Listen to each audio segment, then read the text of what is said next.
Yeah. So the idea that like the power that Theo Von has would be equal to like the intelligence agencies or these massive legacy media institutions seems crazy. Tim Dillon absolutely torches a CNN nitwit. Welcome back to the JP Reacts channel, my beautiful freedom-loving friend. This is where we call out lies, hypocrisy, and corruption to help spread the light of truth and freedom, because truth conquers. Now, a comedian I love who also seems to be quite a truth teller is Tim Dillon. I think he's fun as heck. Podcast just hilarious. He goes on these crazy rants that have like a thread of logic and plenty of absurdity. But nonetheless, during interview rounds for his recent comedy special, which is out on Netflix, he did a CNN interview. Now, he was afraid this interview would just be clipped, and that's all CNN shows you. It was over an hour-long interview, and essentially he was afraid that CNN wouldn't let you see him making them look like absolute morons. But luckily, they, at least on the internet, released the whole hour-long video. I want to show you a few key clips of Tim Dillon making the CNN nitwit, whose name is El Reeve, all due respect, look like an absolute moron. She was trying to frame the whole thing like, hey, you popular comedians now, you're all right-wing, right? Got some kind of establishment. There's no left-wing comedians. Just... it was hilarious. Now, what Tim Dillon did, he didn't get crazy and funny. He's a highly intelligent dude.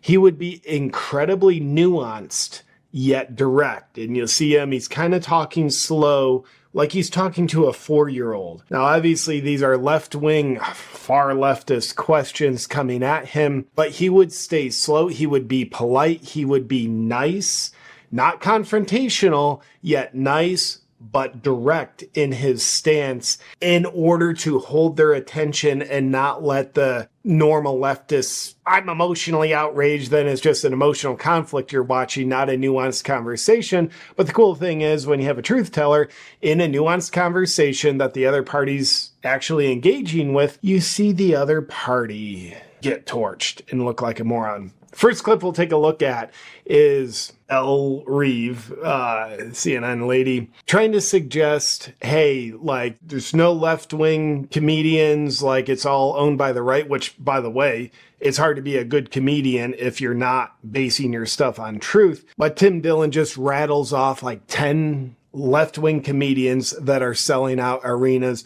makes her look like an absolute fool. I'm here for it, and here we are together for it. Let's take a look. That comedy, there's very, very successful comedians that are left of center comedians. Like who? I mean, what do you mean like who? Like Chelsea Handler. I think John Mulaney, probably. I think that you would find Sarah Silverman. I think Bill Burr, Louis C.K. He's never voted for a Republican in his life. Why? Because he's an imperfect person? These are massively successful comedians. They're all more successful than I am. And there's nothing wrong with that. And they're all left-leaning comedians. Is there this idea that, like, they're not around or you can't find them? That's the craziest thing I've ever heard. No. But there's not They're all doing this great. cultural energy. Kimmel, Fallon. But all those people who had the kind of like left-wing shows like Amy Schumer and Michelle Wolf, those have all been canceled. They suck. All those shows are canceled. Well, but there'll be new ones. There'll be new ones. I mean, do you not have the faith? Do you think there's going to be no left-wing comedy? I don't see like a little ecosystem or like a galaxy. So whatever point she was trying to make, like, why all comedians right-leaning now, there's no left-leaning, and he rattles off 10 that are selling out arenas. By the way, SNL, maybe you still call that comedy, maybe you don't, but nonetheless, whatever point she was trying to make, he just deflated that balloon like all heck. Now she gets to, wow, these podcasts have a lot of power. It's like a right-wing comedian podcast establishment now. An establishment, of course, means like what Joe Rogan, Tim Dillon are all part of something bigger, like a formal establishment. She comes from legacy media where there is just so much establishment that is crumbling. As we see these independent successful podcasters and comedians who are becoming successful because they're in pursuit of truth. They're telling the truth through jokes, through podcasts, earnest curiosity. They're becoming successful and more powerful than establishment media, not because they're part of a new establishment, but because they have won the will of the people, their attention, their support. We're living in an age where we, the people, have the power, not the establishment anymore. And we, the people, majority, are choosing to support these people that L thinks are the enemy. Let's take a look. I ask because Yeah. do you feel like you're part of a new establishment that's being created? I don't think I'm part of a new establishment. I think it would be pretty difficult to look at these podcasts. I know it's a popular thing right now, especially in certain media circles, to say that after running an incredibly unpopular candidate who was introduced very late in the race because an elderly man who could not be the president, who everyone told was functioning as the president for 4 years, decided to, this wind is wild, huh? Yeah. See?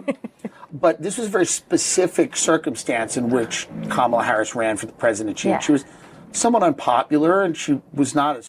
Yeah, so her frame is basically like, wow, did Kamala lose because this imaginary establishment of right-wing podcasters took the... No, it's because they conveyed truth. Kamala Harris lost because she deserved to lose. Very unpopular, as Tim Dillon is pointing out. We'll get back to the video in just a second, but first, with Father's Day coming up, it's important to remember dads teach us a lot of important things, like how to fix things for ourselves, how to pick ourselves up and keep going, even teach us how to tell stupid jokes and get a laugh. So this Father's Day, show dads that they deserve the world at a price even they would approve of. Treat dad to a pair of everyday earbuds by Raycon, because he deserves to relax and recharge with his favorite music or podcasts with crystal clear sound. They make the perfect gift for dads, whether they're crushing it in the gym, taking a bunch of work calls, or jamming out to his favorite music while probably ignoring your mom. A couple of my favorite features are they're ergonomically designed so they're the perfect comfortable fit, and the 32-hour battery life with mega fast recharge is perfect and convenient. I find that everyday earbuds are perfect for working out, keeps me in my zone. They're also water resistant, perfect for sweaty workouts,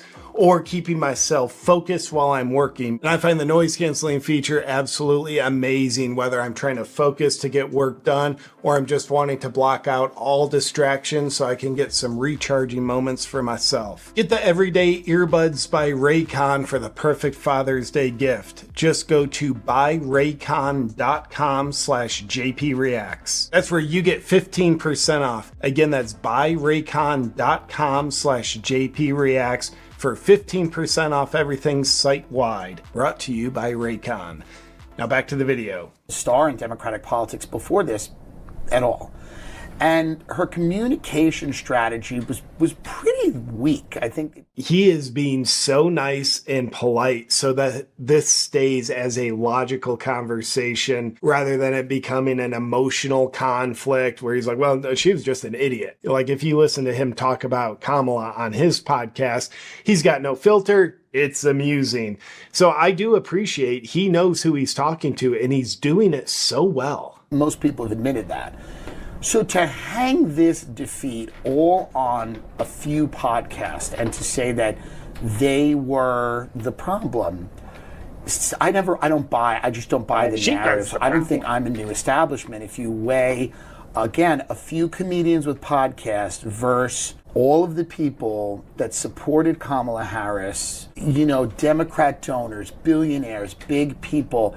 If the idea is that me and a few comedians have more power than multi-billionaires, huge media institutions, a whole political party apparatus, I just don't think most people are going to buy that. I think it seems like a great way to excuse running an unpopular candidate on a platform that American people weren't sold on. It's just so gentle. The way his mind works, he's probably filtering out 99% of what's in his head and just giving the 1% of polite conversation.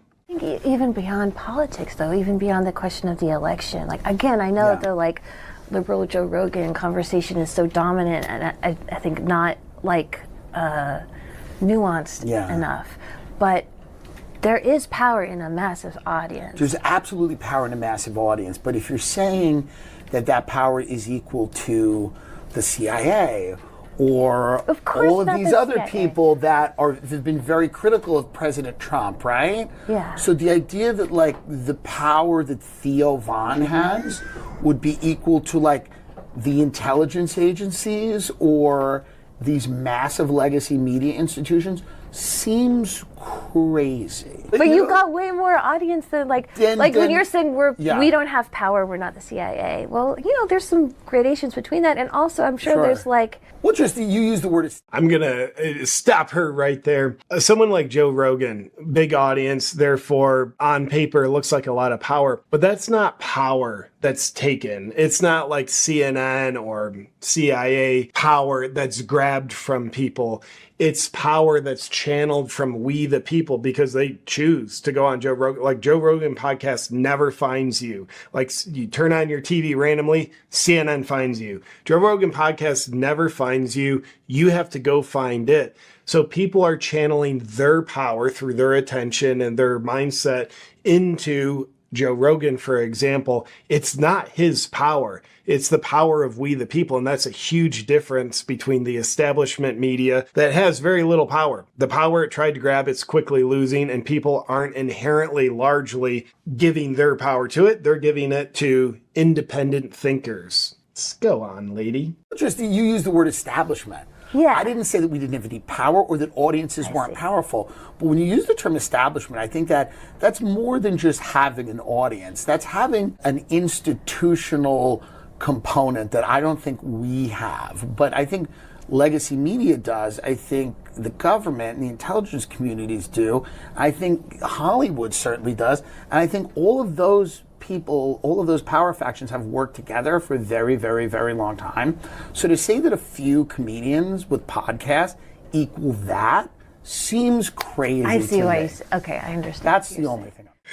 I love that. It seems crazy to me. And that's beautiful because he's literally calling her crazy, like her suggestion, you're crazy, in the most polite way possible. Now, about a month before CNN released this interview of CNN being torched, and shout out CNN, you could have buried it. Thank you for not doing that. Tim Dillon was on Joe Rogan's podcast talking about the CNN interview that was yet to be released. Here's a little bit of what he had to say. Because their whole thing now is that podcasters are the most powerful people in the world. And she goes, do you think you're friends of the new establishment? I said, well, there's 22 intelligence agencies, an entire legacy media. There's lots of Ivy League schools. There's this, there's that. Do I think Theo Von's the new establishment? No. I don't think so. I think you ran a really unpopular candidate. I don't think Americans like child sex changes. And I don't think they want an open border. And I think if you co-opted some of those issues, you might have won. I think Tim Dillon's a national treasure, and seeing a national treasure like that absolutely torch a national disgrace like CNN is a beautiful thing. With that said, let me know your thoughts in the comments below about Tim Dillon torching CNN. I look forward to hearing what you have to say, and I look forward to seeing you next time. Until then, stay free.